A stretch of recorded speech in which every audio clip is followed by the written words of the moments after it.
goes in for an unwanted kiss with a young girl that does not make him a sexual and misleading the customer. So, for example, my question for this: when you guys enrolled at this university, did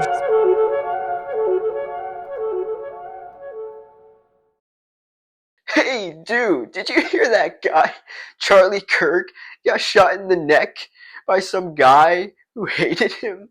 Man, that guy was something, wasn't he? Yeah, he was. He made a lot of great and important points, as well as debating some of the most important topics to discuss about. He was a nationwide sensation to the world and touched a lot of young people's lives, so yeah, he was definitely a prominent figure. Yeah, man, of course he is. But don't you think he's spreading a lot of misleading propaganda and making a lot of people angry?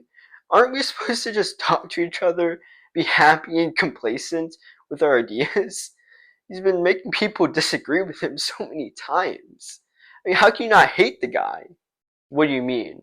He's surrounded himself and Turning Point USA of people who want to debate him. So there is going to be room of disagreement. And I don't understand what you mean of why wouldn't you want to hate the guy? He is creating a movement of people to make America great again. In fact, I respect the guy. He's conversing and exchanging the ideas between individuals. This is healthy for our politics. We should do this more often, in fact. So, I don't hate the guy. In fact, I respect the guy even more for doing this. Ah! This guy's one of those extremist radicals who's trying to take away our liberties and our happiness. Get away from this guy! Wait, what are you talking about? No, wait, come back. Let's converse through ideas. The reason why I'm making this video is to address the issues about Charlie Kirk's death. Why is that important?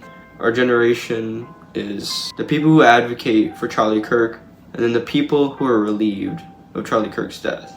When I mean relieved is that they're glad that he died. That's sickening.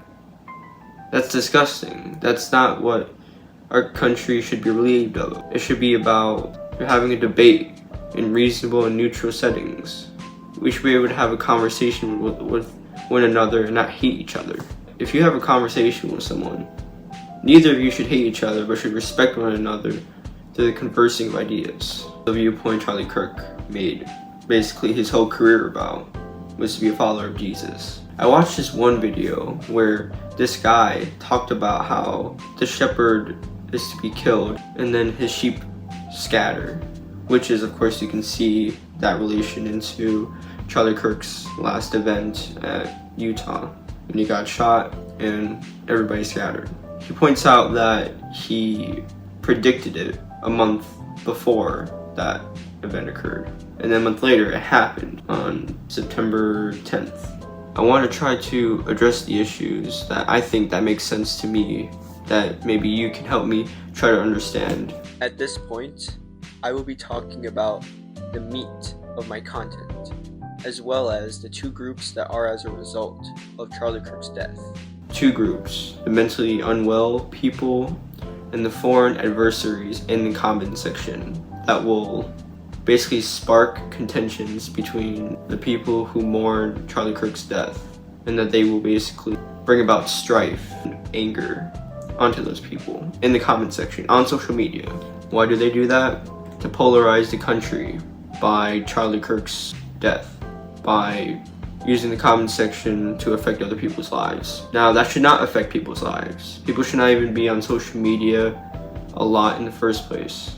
It creates all sorts of issues. Issues such as depression, anxiety, prejudiced views, or disinformation. Those are all terrible. And so, Charlie Kirk's death should symbolize something, because we're never always going to be able to rely on one person to carry on. Charlie Kirk made an immense impact, and he carried that, only for so long. And so, my generation, of course, need to start conversing without hating each other, and to make prejudiced views based on how they feel. No, should be able to be reasonable, it makes sense. I also want you to be aware of the attacks that are upon not only our citizens, this country, but on the young generation. That Charlie Kirk should be someone who definitely has affected this generation, and that the generation should do something to move forward from Charlie Kirk's death.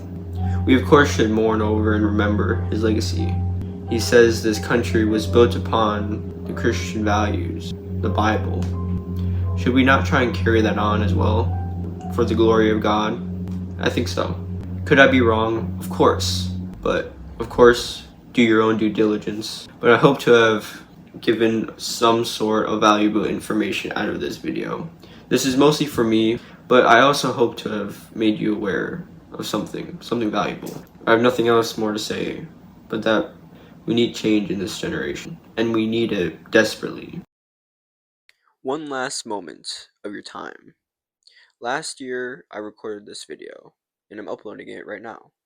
But last year, I also recorded 2 videos that I have not uploaded yet, and hopefully start me on the path to being consistent. But what I really want you to know is that after I make those 2 other videos, I want to make reoccurring videos, a theme attached to them. I'll go more in depth about this once I make those 2 videos. But know this, I would like to start a renaissance, or how you'd say, movement of ideas that I will go further in depth after I make those videos. And not only me, but me and my brother will be doing this. We'll be starting a movement of intellectualism, maybe, but it is a movement that me and my brother are doing. So come with us, enjoy the ride, and think. But most importantly, remember to execute life beyond your all. Yeah, he was. He hate each other. They shouldn't get angry now. You have this. Now do it. We're gonna debate. So there's going to wait now. Man, you got this.